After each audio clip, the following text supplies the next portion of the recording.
चलो ठीक है, ध्यान दो। आज हम लोग को क्या बनना है? सेल्स रिपोर्ट, ठीक ना? तो चलो सबसे पहले डायग्राम बना लो इसका, कैसे कैसे बनता है।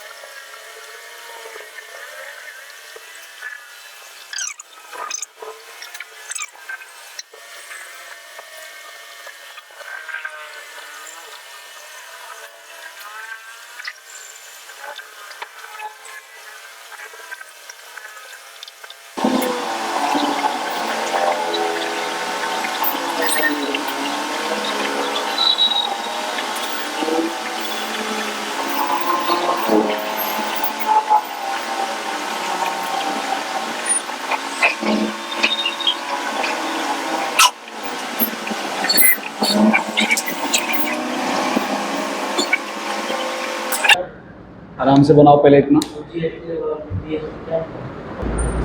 ठीक है? अब देखो पूरा फॉर्मेट बनाने के बाद क्या करना है, ये सारा फॉर्मेट देख रहे हो ना, ठीक? इसी के आधार पे ये सारा है, समझ में आ रहा है? अब एक एक निकालने के बाद चारों को कई बार सेलेक्ट करके और नीचे का सेलेक्ट करना है, उसके बाद क्या दबाना है?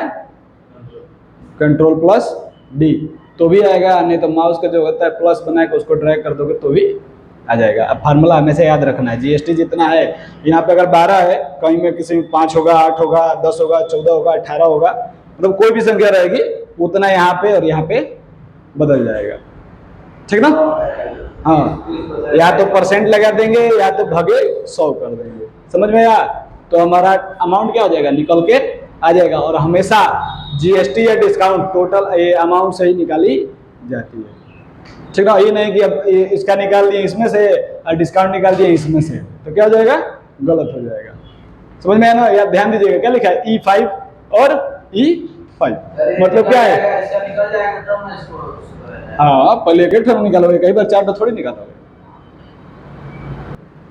अब अगला हेडिंग हमारा क्या है? Using freeze row and column. Freeze माने जम जाना है, ठीक ना?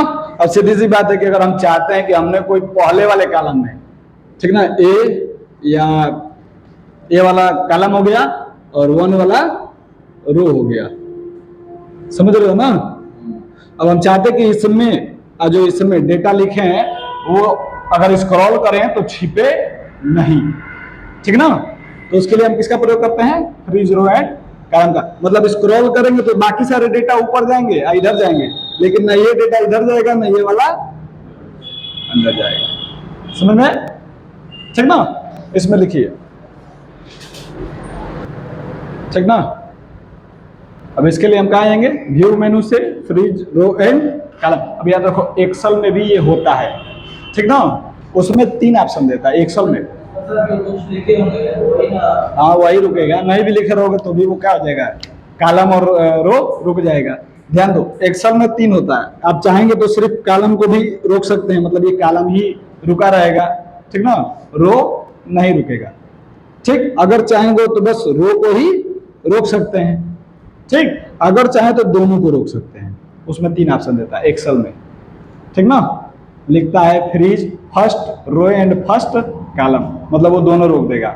फिर लिखेगा फ्रीज फर्स्ट रो, मतलब रो को रोकेगा। फ्रीज फर्स्ट कॉलम, मतलब कॉलम को रोकेगा, ठीक ना? तो एक्सेल में ये ट्राई कर लेना, ढूंढ लेना कि मिल रहा है कि नहीं मिल रहा है। अरे ये कैल्क में ना व्यू मेनू में मिलेगा, एक्सेल में व्यू मेनू में नहीं रहता है, ठीक ना? अगला हेडिंग लिखो। अगला हेडिंग हमारा यूजिंग वैल्यू अलाइड।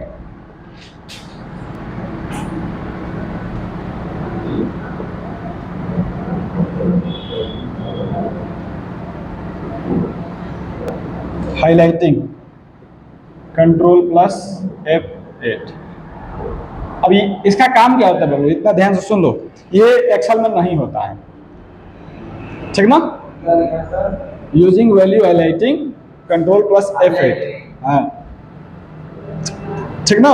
एक्सेल में नहीं रहता। अब इसका काम देखो, जिसमें फार्मूला लगा रहेगा, जिस सेल में, मतलब तुम जो डाटा बनाए हो, अगर किसी में फार्मूला है, ठीक ना, तो उसको क्या करेगा? ग्रीन कलर में कर देगा, ठीक ना। किस कलर में कर देगा? ग्रीन कलर में। अगर किसी में फार्मूला नहीं है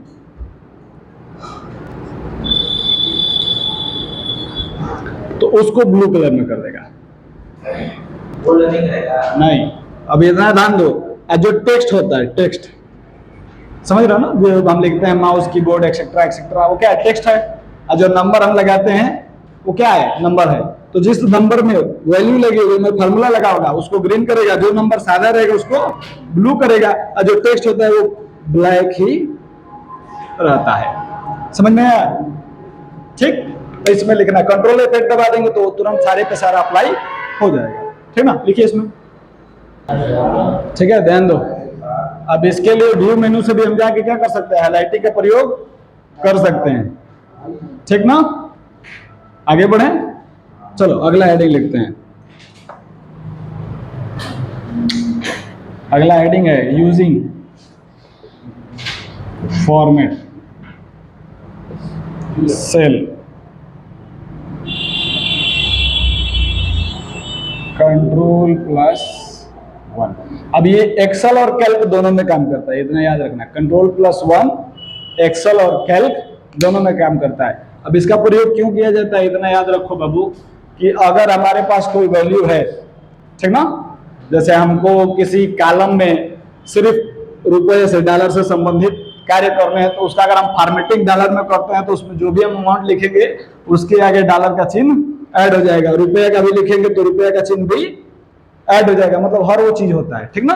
और अगर किसी कॉलम में डेट लाना हो, जैसे हमको लिखना है कि 12/8/2024, ऐसी वाली फॉर्मेटिंग लानी हो तो हम उसको अगर सेट कर देंगे तो बस हम 12/8 लिख के एंटर करेंगे ना तो ऑटोमेटिक वो 2024 ले लेगा, कुछ करने की जरूरत नहीं पड़ेगी।